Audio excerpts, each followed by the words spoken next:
Hey, what's up, y'all? This is Rodney, and I'm back, and I wanted to come on here today and talk about some things that are going on. So listen, Chrissy Teigen and Michael Costello, right? I don't know anything about Chrissy Teigen. I just know she married to John Legend. For those who don't know, I think John Legend is fine as HE double hockey sticks. Girl, some of the girls ain't here for John Legend. I'm here for John Legend, girl. You know, girl, John Legend. If you ever decide to cross over to the other side, even though I think you already. So Chrissy Teigen, and Michael Costello. I don't know a lot about Chrissy Teigen at all, except for that she's married to John Legend. She has 2 kids.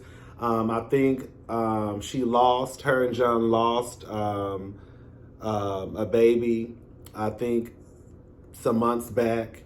Michael Costello, I think he was on Project Runway. That's all I know. I know that Chrissy Teigen has a reputation for being, heavily involved in Twitter, whether it's good or bad. Now, from what I understand, she took a break from Twitter because they say she was being a bully and she was trolling folk. I will say this much. The times that I have seen, or even, I think we talked about Chrissy a couple of times on my channel, I think it was tweets that I thought were probably funny. I tried to look up the tweets to see what she had said previously, these bad tweets, and I couldn't find anything. I'm sure they're out there somewhere. I just couldn't find them. So basically, long story short, Chrissy Teigen has resurfaced. She was I think she decided to stop partaking in Twitter and go get some help, I guess, because things had kind of got bad and people started pinpointing her as this bully, as this mean queen, as this mean person, as this troll, right?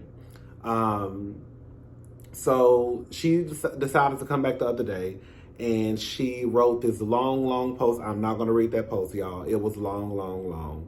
Girl, long. She wrote this long post. Michael Costello decided to come and let us know a situation that happened between him and Chrissy. So I'm going to read what Michael wrote, though.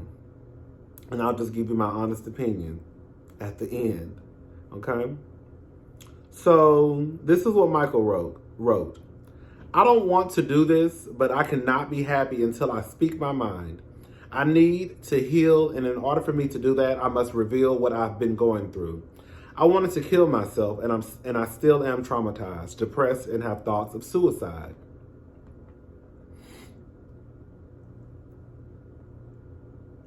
For the past 7 years, I've lived with deep, unhealed trauma. I didn't share this with anyone because I was living in fear. Fear of losing some of my profitable brand relationships, and fear of losing friends and allies, and fear of being blacklisted, and even more by the power elites who run the industry. In 2014, I received a public comment from Chrissy Teigen on my Instagram page accusing me of being a racist.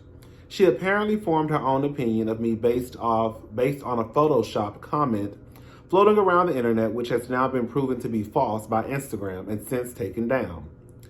I did hear about that, about that post being fake and basically being proven that it was fake. When I reached out to Chrissy Teigen to communicate that I was the victim of a vindictive cyber slander and that everything she thought I was is not who I am, she told me that my career was over and that all my doors will be shut from there on. And wow, did she live up to her words. Throughout the next few years, I would book jobs only to be pulled off last minute with no explanation. I would regularly get texts and calls from our mutual friends and colleagues that her and Monica Rose, a powerful stylist in fashion, have gone out of their way to threaten people and brands that if they were in any shape or form associated with me, they would not work with them. Each time I have pleaded with Chrissy Teigen or Monica Rose to see the whole story before believing the false narrative a former disgruntled employee cast upon me. They didn't give me the time of day. So many nights I stayed awake wanting to kill myself. I didn't see the point of living. There was no way I could ever escape being the target of the powerful elites in Hollywood who actually do have powers to close doors with a single text. Not only was I the target of cyber defamation, I also was getting blacklisted in real life. I have suffered tremendously the past few years and kept silent because there was no way for me to ever escape this. Now I'm finding the courage from within to share my truth because I cannot heal from the darkest hour of my life until I reveal. Last week I wrote personal letters to my family and closest friends because I thought that taking my own life would be the best way out. No matter what I did, I could not escape the false narrative that Chrissy Teigen, Monica Rose, and their friends believed in. I told my family how much I loved them, how much I care for them, and just how sorry I was for my decision. Since then, everyone in my family has had me on a close watch against my will. As a result of what Chrissy Teigen did to me in 2014, I'm not okay. I may never be okay, but I'm choosing today to speak my truth. God, I'm not reading the rest of this. I'm going to skip over some. I'm not reading the rest of that.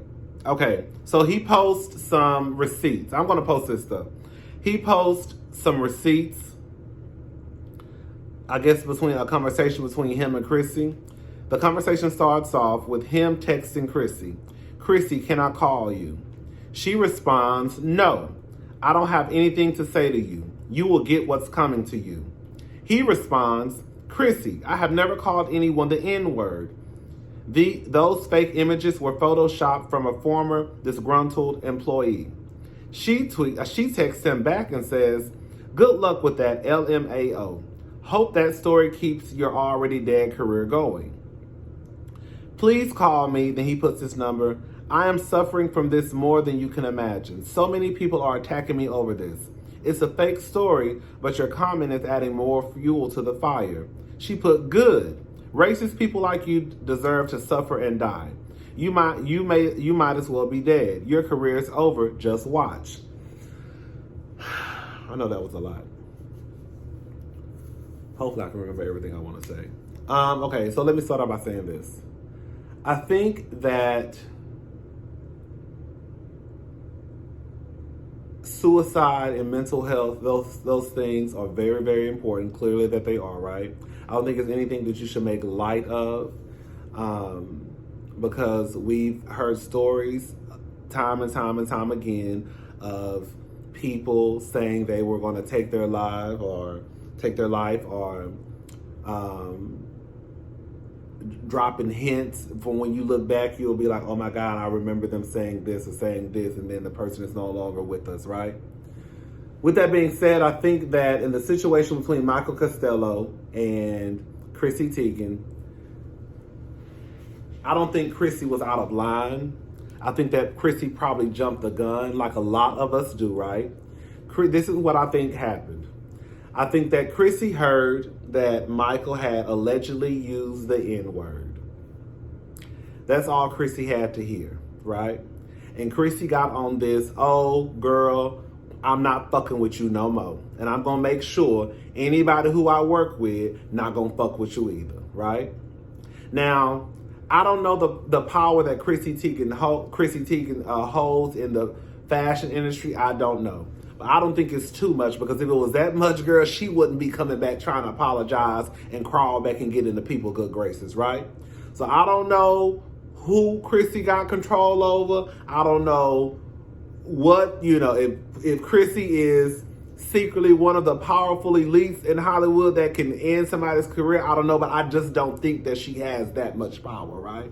I think she probably can get in contact with a few people, but as far as like ending careers, I don't know if I necessarily believe that, if that makes sense.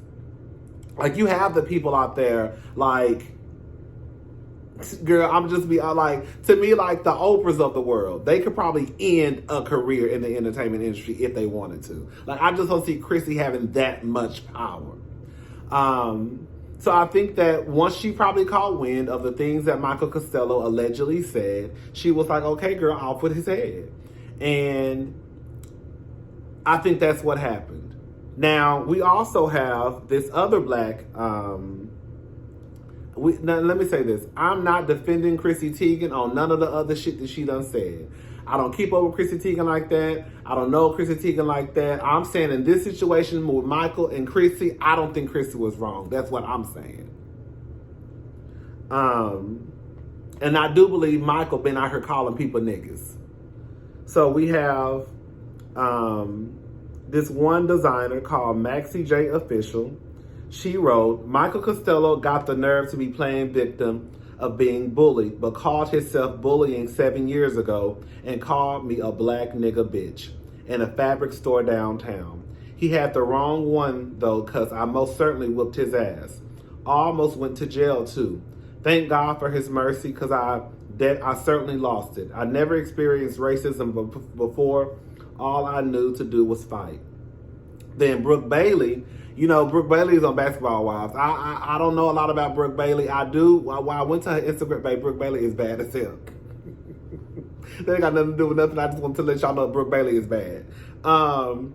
There's a video. This is what Brooke Bailey wrote. Brooke Bailey Inc.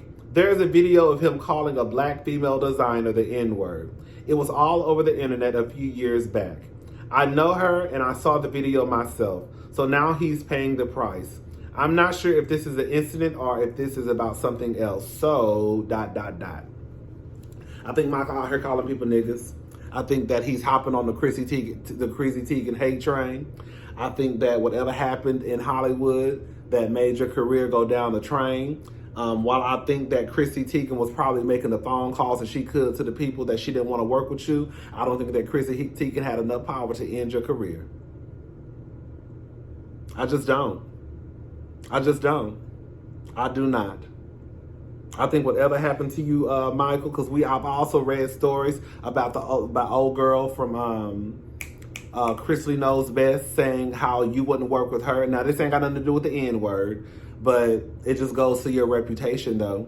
The girl from Chrisley Knows Best, she said you didn't want to make her dress because she wasn't a big enough of a celebrity. I think Lala Kent said the same thing. So it's like, girl, the girls are talking. The streets are talking, girl. And Miss Costello, girl, I don't think your hands are clean. I think that, unfortunately for you, because your career hit a bump in the road, I think that probably did drive you to become suicidal. With that being said, I think that you are hopping on the Chrissy Teigen hate train. I do. I believe Brooke, when she says she saw a video of you calling somebody the N-word, I believe that fashion designer, while that picture, that Photoshop picture that was floating around, while that may have been fake, I don't think what these girls are saying is fake. Sorry, sister. Sorry, sister. Girl, you don't like us no ways anyways, girl. Anyways, Lori Harvey, she finally speaks. She did an interview with Bustle. I don't know who Bustle is, girl, but I said it must be something big for her to open up her mouth and speak, because you know Lori really don't talk that much about nothing. Do I have the? I know I have the. Oh, here we go. So she did an interview, and this is what she had to say. I just try to stay up here and take the high road in every situation. I think we're both, she was talking about her and her new boyfriend, Michael B. Jordan. I think we're both private people naturally. We just decide if we take a picture or whatever it is, do you want to post this? Do we not? We know there are people that love and support us and want to see us. So we want to give just enough, but keep the majority of it just for us. We're just trying to find a balance. I think just as I've gotten older and interests change, baby, Lori talking like she's 35. Girl, I think Lori about 24. I think it was something that I just decided to be a little bit more public with because it's more of a serious relationship. Shout out to Future. She said, Lori said, girl, the reason why I wasn't that public with or came out and talked about Future was because, girl, I knew what I was doing, girl. I was just trying to get free trips and bags. So I'm just handling it differently. Shout out to Lori. You know, Lori never really talks. I think I saw one interview of her before, with this girl. Like, I think they were like sitting on a bed in pajamas. But shout out to Lori. We all know that Future is butthurt over Lori. He out here writing songs, lying, talking about Lori was begging him to stay. Girl. Look, yeah, and the truth of the matter is Future get mad at any girl who moves on. Anyway, shout out to Lori. Wendy Williams out here throwing her cat, girl, at Gary Owens. Girl, she posted a picture of Lamar. She said Lamar was at her house. I'm telling Wendy is messy. I want to be messy like Wendy when I get 60. I'm going to be messy just like Wendy. Wendy posted, at Lamar Odom is the man. He spent time with me after his win. He put his belt on me and commented on my small waist in a good way.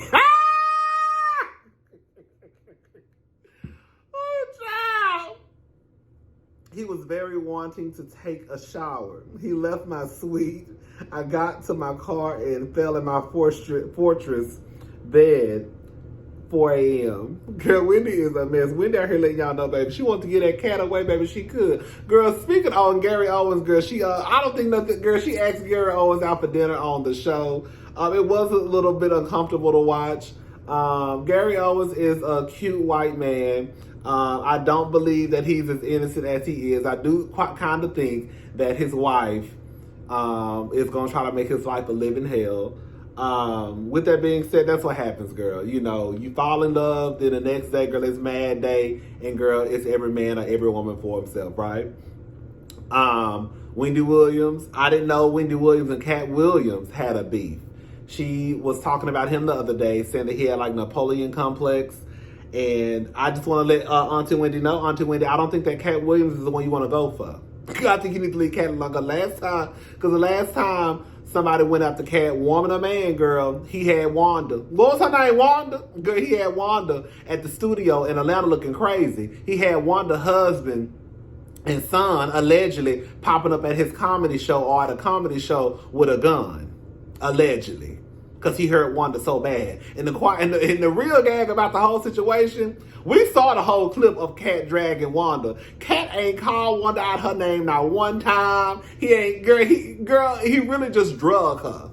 Girl, that's how you know like what Nick, girl, I'm about to get off subject. Like Nene, you're not a comedian because your go-to was hoping that someone got violated on a Uber ride on the way home. That's how we know. Cat drugged Wanda and didn't say not one thing. Like, girl, he just drugged her. Just drug her. And she got mad when they told her husband that her husband wanted to come up there and fight somebody. Girl, Wanda, you're not no comedian. Because if you was a comedian, girl, you would have known what time it was. I guarantee you, if that was Monique and Cat Williams, Monique and some more, you see what I'm saying? Monique and Lunel, the motherfuckers would have been going toe for toe, right? That's how you know Wanda ain't no comedian, girl. Anyway, shout out to Wendy Williams. Wendy Williams said somebody gonna get this AARP cat, baby. Yeah. Wendy, girl, you single, do what you want to do, girl. Just use a condom, girl. Wrap it up, girl. You know what these niggas got, baby. And that's it. I will talk to y'all later. Bye.